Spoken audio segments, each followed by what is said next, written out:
খবরের বক্তৃতা। সর্বশেষ আমরা মঞ্চে ডেকে দিচ্ছি ভাই মোহাম্মদ জাহাঙ্গীর জামাতি মির্জা।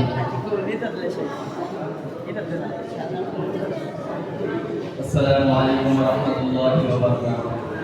نحمد ونصلي على رسول الكريم أما بعد فأعوذ بالله من الشيطان الرجيم بسم الله الرحمن الرحيم فلما بلغوا معه السعي قال يا بني إني أرى في المنام أني أذبحك فانظر ماذا ترى صدق الله العظيم.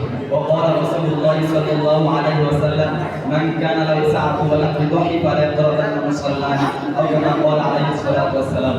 আলহামদুলিল্লাহ ঐতিহ্যবাহী দিনী বিদ্যাপীঠ তারাকান্দি জামিয়া হুসাইনিয়া আসআদুল উলুম ইউনিভার্সিটির উদ্যোগে আয়োজিত আজকের এই কুরবানি বিষয় বক্তৃতা সেমিনারে সম্মানিত সভাপতি বিজ্ঞ বিচারক মণ্ডলীর সুযোগ্য পরিচালক এবং আমার সামনে উপস্থিত বাংলার দূর দূরান্ত থেকে আগত এলান বিকাশ ছাত্র ভাইরা সকলকে জানাই আমার পক্ষ হইতে আন্তরিক শুভেচ্ছা ও অভিনন্দন।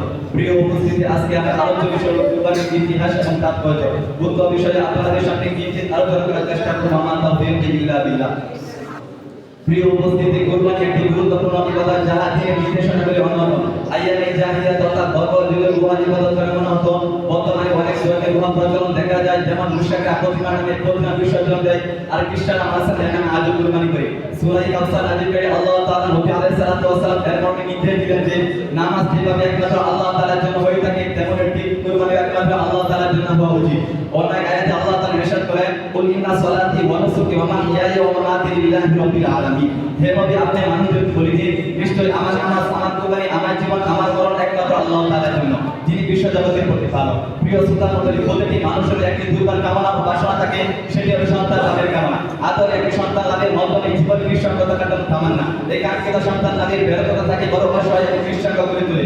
নবী ইব্রাহিম আলাইহিস সালাতু ওয়াস সালাম বেলায় তাই হয়েছিল। যৌবনের দীর্ঘ বয়স বাড়িয়ে দিয়ে এখন ৮৬ বছর পরিণত অথচ তার কাঙ্ক্ষিত কোনো সন্তান নেই, এই জীবনের কোলাহল পূর্ণ করার জন্য স্নেহ করে। তাই তিনি আল্লাহ তাআলার রহমতে প্রত্যাশী তাকে ধীরে পবিত্র আস্থায় নিবেদন জানালেন, রব্বি হাবিলি মিনাস সালিহিন।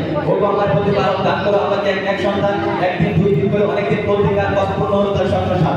মা হাজরাতুল আলমের গলায় আবার ইব্রাহিম শিশু ইসমাঈল আলাইহিস সালাতু ওয়াস সালাম হাঁটি হাঁটি গা করে বড় হতে লাগলেন। তিনি ইসমাঈল আলী তার বছর বয়সে পরিণত হলেন। নবী ইব্রাহিমের মাথায় উপস্থিত পুত্রের প্রবল হইল। এমন সময় স্বপ্নে দৃষ্টান্ত হলো নবী ইসমাঈল আলাইহিস সালাতু ওয়াস সালাম ইব্রাহিম ইসমাঈলকে কুরবানি করা। আল্লাহ আদেশ প্রতিজ্ঞা করেন ইসমাঈলকে কুরবানি করার প্রতিজ্ঞা।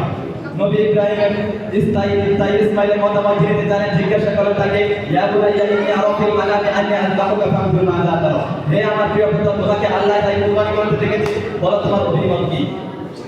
ইব্রাহিম শত আশঙ্কা চিন্তা আরো করে পৌঁছল। ইব্রাহিম ইসমাঈলকে পাবে সেই জিজ্ঞাসা কোনো সুবিধা দিতে পারবে কি? সেই ইমান পরীক্ষায় উত্তীর্ণদের পাগল আল্লাহ চিন্তা সন্তুষ্টিকে নিজের ইচ্ছা বাসনায় ভরণ করে দিতে। শত আশঙ্কা আশ্চর্য প্রশ্ন বাড়ি জমাচ্ছিল ইব্রাহিমের মনে। সাহস কেটে গেল তার শত আশঙ্কা। আবেগার সাহস করতে আওয়াজ করে বলে উঠল, ইয়া বাতি ফাতমা তুমার সাথে জিবুনি ইনশাআল্লাহ মিনাস সাবিরিন। বাবা, আপনি আপনার স্বপ্নদের পূরণ করুন, আল্লাহ আমাকে পাক প্রতিশোধ ব্যক্তিগত নেই জীবনের মুখস্থ কিছু। যেহেতু আল্লাহ তাআলা আমাকে নিয়ে যাচ্ছেন সামান্য কুরবানি বিনিময়ে, তাই আজ আমি ধন্যপুলকিত। আজ আমার চাওয়া পাওয়ার কিছু নেই, আল্লাহকে পাওয়ায় আমার চাওয়া, আল্লাহকে পাওয়ায় আমার একান্ত দাবি। ময়দানে দিকে চলেন ইব্রাহিম এবং ইসমাঈল। কুরবানির প্রস্তুতি সম্পন্ন হলো। ইসমাঈলের গলায় চালালেন ভিক্ষার শারীরিক তরিকা, চলল না সেই চুরি, জবাই হয় জান্নাতি লোকা। মহাবলী তরিকায় মুক্তি হলেন ইব্রাহিম এবং ইসমাঈল। খুশি হলেন খলিলুল্লাহ ও সালিহুল্লাহ গোস্বামী। প্রিয় উপস্থিতি, আজকে আমরা ইসমাঈল আত্মত্যাগ এবং কুরবানি থেকে শিক্ষা পেলাম। আল্লাহর দ্বীনের নামে প্রণয় থেকে নিঃসঙ্গ করে তোলাই একমাত্র দাবি। যে কোনো আত্মা থেকে অন্তর থেকে বরণ করে নিতে হবে। মুহতারাম হাজিরিন, মূল কথা দ্বীনের দাবি করে আল্লাহর চাওয়া পাওয়াকে নিজেকে বিশ্বাস করে উজাড় করে দেওয়া হলো মহান শিক্ষা ইসমাঈলের একান্ত দাবি।